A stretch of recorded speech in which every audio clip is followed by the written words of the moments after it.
It's business unusual at Man United as the club is now looking for a replacement for Christian Eriksen, who is bound to leave for free at the end of this season in the summer. United is looking ahead. Despite the struggles that are going on now in terms of inconsistency with results, it doesn't deter the team from thinking forward and trying to find solutions for the anticipated problems they certainly will have. Welcome to the United of Sport. My name is Webb, and of course, in this one, I'm here to talk about a wonder kid in England who is specifically an interest to Manchester United, and why him? How exactly would he fit into Ruben Amorim's team? Subscribe, like, and share, and let's get into it now. Guys, did you know, by the way, that just after the victory over Leicester City in the FA Cup, Ruben Amorim was so pissed that the players who did not play the most part of the game, with the exception of Rasmus Højlund, had a training session at Old Trafford.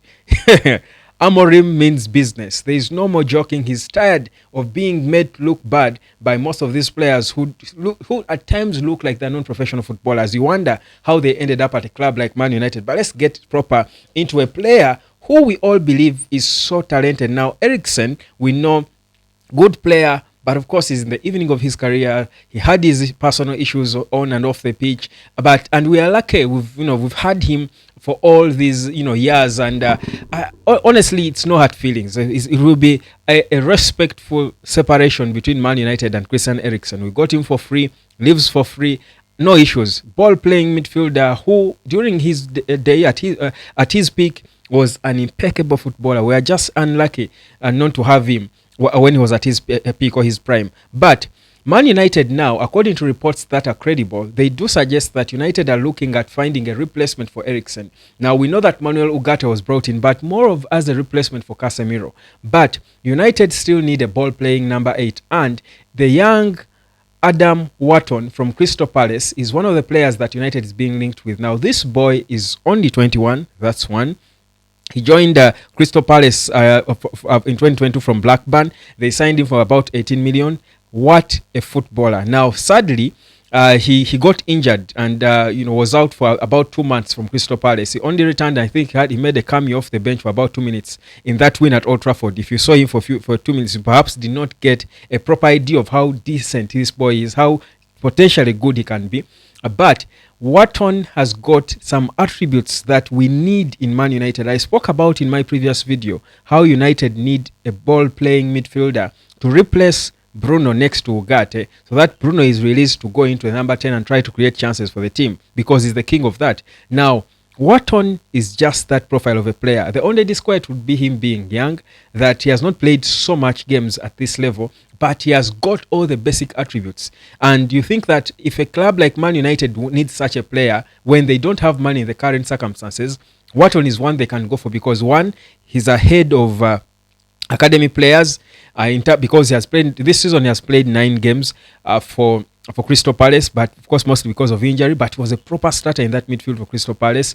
But he also was in the Euros team. He made it into the Euros team just shortly after being signed by Crystal Palace. That's how good this boy is. He's just 21, but his technical ability, he sees things no one can see. His comfort and confidence on the ball. He just plays passes for fun. He's good defensively. He's so complete. He has got everything in him to be a good footballer. Guys, do remember, he's only 21. So this is a player you sign, and he's one for the immediate, because I said he's ahead of the Toby Colliers in terms of experience at the senior level. But he's still young. He's as young as the Toby Colliers, but he's ahead of them in terms of playing at the top level. So he's a player that Man United can logically think about, because he's such a beautiful, promising young player. And the unique thing about him is he's left-footed.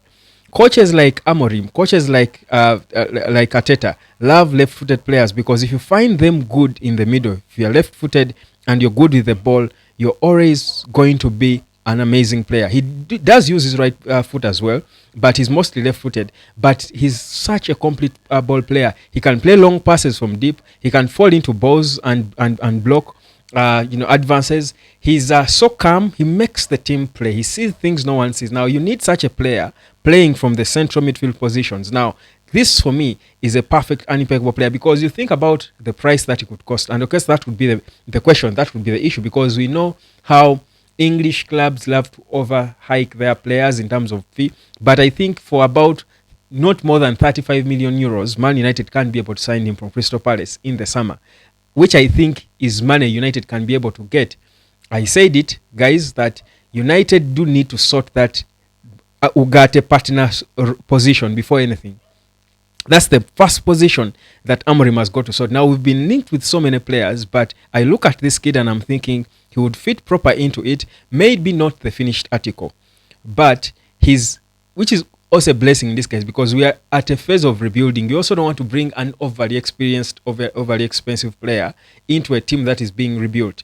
Bring a player who has got decent experience at the top level, fitting straight into the senior team, but is still young to grow with the rest.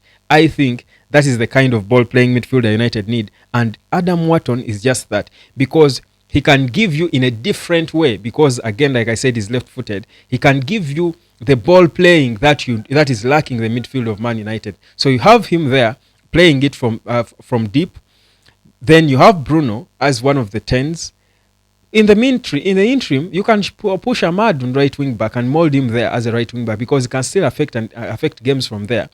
Dogu, I beg your pardon, people hate to hear the name Dalo, but get Dogu, put him on the left. By the way, I saw somewhere that Amorim was actually, I saw a clip. Amorim was frustrated with Dalo's lack of decision. The game intelligence I keep talking about, his game IQ is not up there. Instead of making overlapping runs, he's stuck in defense at times. He's always in the wrong places most of the time.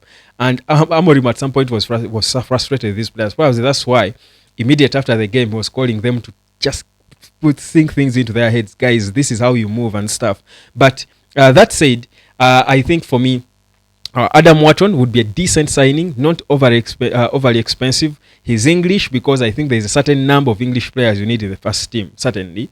And we've lost some, like Rashford, perhaps has got to be replaced at some point. So there is a sense in Adam Wharton. I feel he's potentially a good player who can come in and fit into what we are trying to build and what Ruben Amorim is trying to do with the team. So that's a player you do want to watch out for and see what exactly is going to happen in the summer. But Eriksen is the issue. Now, before, of course, the summer, there are games to worry about. There are games that are coming. What immediate solutions does then Amorim get for that lack of creativity? Mostly because Bruno is playing too deep. What does he do? Listen, for me, this is what, and you can call me crazy, but again, at times, like I say, you've got to make crazy decisions to try and see things change. We've not seen enough of Toby Collier playing with Ugarte. I want to see what Toby Collier can do in that role in the interim, because he has elements, flashes of someone who can pass the ball. He's a moving player. He's mobile. He has a certain mobility about him. He has that game intelligence we've seen clearly. I want to see for now what would happen if Ugarte played next to Toby Collier and Bruno was pushed to number 10. How would it look? Guys, we are still in a try and error phase. We are still trying out things with the team we have. Adam Wharton is for the future. But before then, Toby Collier, have we seen enough of him?